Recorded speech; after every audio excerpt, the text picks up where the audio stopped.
So one of the biggest questions that I've get asked a lot, and this is not really from piano players that are like beginners or anything of that sort, but one of the questions that I do get asked a lot by people that already know how to play piano is the most important thing in the world of music is how to improvise. Now, improvisation is one of the greatest strengths that you can have as an instrumentalist, as a person who plays an instrument or the piano. As you know, let's assume that you check some of my little videos out here and there. One of my biggest strengths is actually improvising. And I love improvising because it gives me the freedom to play whatever I want. And also, it makes me recognize music better because whenever I hear a melody, I kind of know the structure of the sound and of the notes being played, even though I don't know what the notes are. I kind of hear it in my head. And what I do, I run all the way to my piano and then try to capture it by ear. I wouldn't say that I'm the best person that plays by ear. There's many melodies that I have a lot of trouble finding out what the notes are, but it does give me an upper hand in playing any kind of song in my own way, in my own tune, and in my own style. Often when I go do my street performances, I make it a big point to force myself to improvise, because I do want to always be able to improvise well and have that as my biggest unfair advantage, if you want to say it like that, But how do you improvise? And improvisation kind of sounds like something that's in the realm of jazz. I don't play jazz. It's not really my taste. It's not really my cup of tea. I do listen to some jazz music. I love listening to lo-fi jazz music in the morning when I'm doing my editing and all these things, when I'm just drinking my coffee in the morning. But I don't really like playing it because it disrupts my foundation of what I like doing, and it just seems like something that's better for someone else to do. I picture like a restaurant, like we have a pizzeria and we sell pizzas of the highest quality. We don't sell burgers, nor hot dogs, nor spaghetti. So we only serve pizza here. And in my own personal, piano playing is that I do improvise with majors and minors, and I like to play the dark, gloomy, melodic, dramatic, 19th century kind of sound music that I love. And I don't really concern myself with jazz. I'll leave that to an expert that knows how to play jazz and all that. So I do have some thoughts about the following question. How do I improvise? I know how to play, I know how to read music, I know how to play a good song when I have to learn it, but I want to do what you do. And they're talking to me. They want to know how to improvise. A person can already have music theory knowledge and a few years under the belt on piano playing, but improvising requires, I would say, three pillars, three things that are required to improvise well. And they revolve around an assumption requirement that you already know how to play. You're caught up with finger exercises, you know how to read music, and you understand basic concepts of music theory. So you want to have those, things as a prerequisite to improvising. At least the way I think about it. This is my perspective. So, if you have another thought about how to implement improvisations, leave your comment, and I would love to kind of read what others think about this topic. I'm sure there's a lot of videos on this topic on how to improvise well and with what tools and what concepts. But here I'll say it like this. You want to be obsessed with scales. And I don't want to overcomplicate it by listing how many scales there actually are. But the ones that I kind of base my practice all around is just 4 scales. We have the natural minors, the majors, the harmonic minors, and the melodic minors. So those are the 4 scales that I rotate yearly in practicing as exercises in different ways, which, side note, I'll make a video in depth of scales when I have the tools to do so. But there's so much I can talk about scales. I can endlessly talk about scales.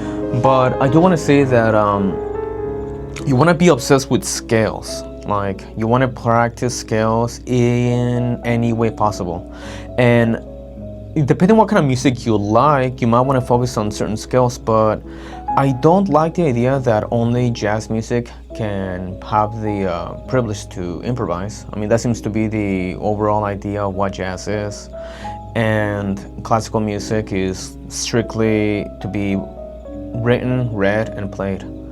I like playing a lot of classical sounding music because I really love the minors. I'm obsessed with minors. So when you practice scales, practice them all the time in an organized manner, to keep your hands very melodically trained. And what do I mean by that?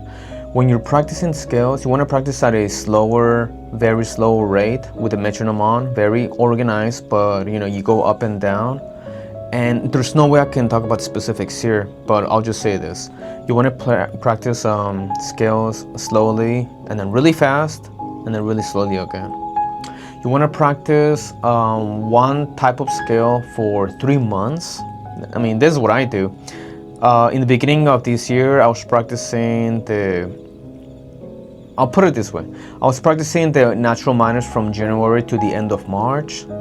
From April to the end of June, April, May, June, yeah, to the end of June, I was practicing majors.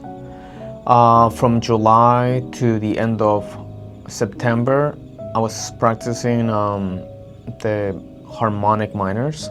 And from October to the end of the year, I will be practicing melodic minors. So I would say you want to have a whole year yearly. I mean, let's say that in order to improvise, you need to have like a lot of high volume practice and exercise. And I would say on this realm of scales, it's really important, really important. I'll have to move on, but I can talk about this for many hours, which is good. So we have scales on one side.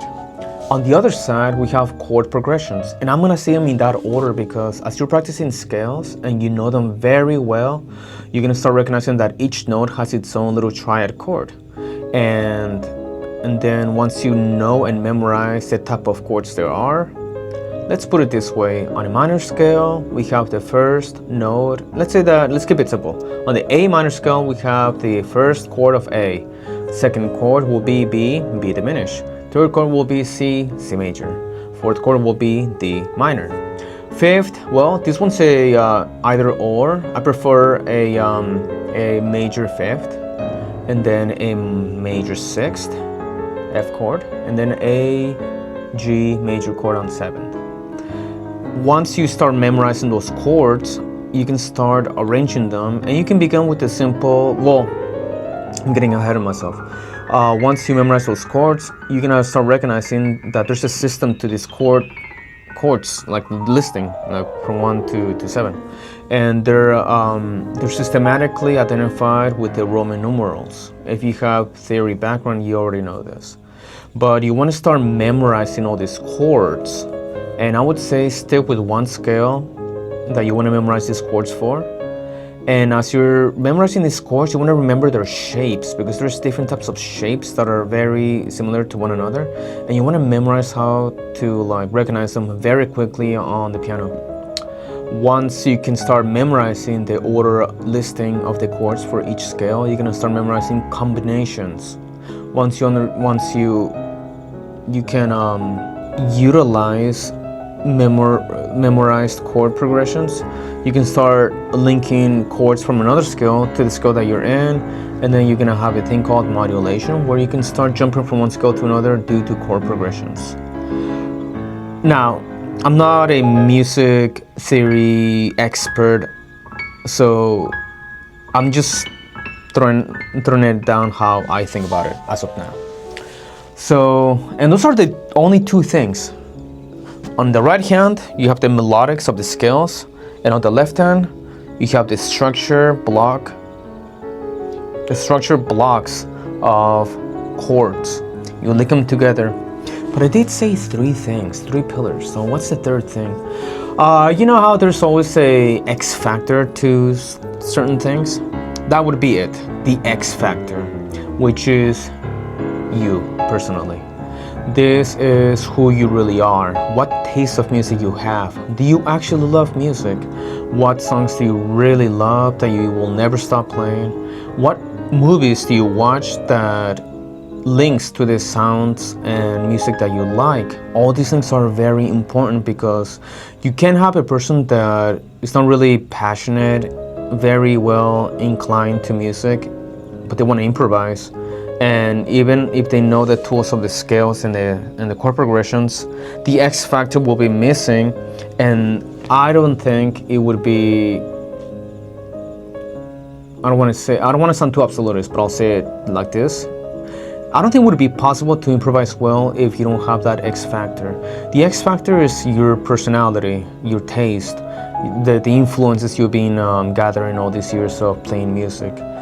And those things that's kind of like the glue that puts the minors and the scales and the chord progressions together. Because after you learn all these fundamentals, techniques, all these structured practice, things to bring quality to your playing, then is what you decide to do when you're musically playing music.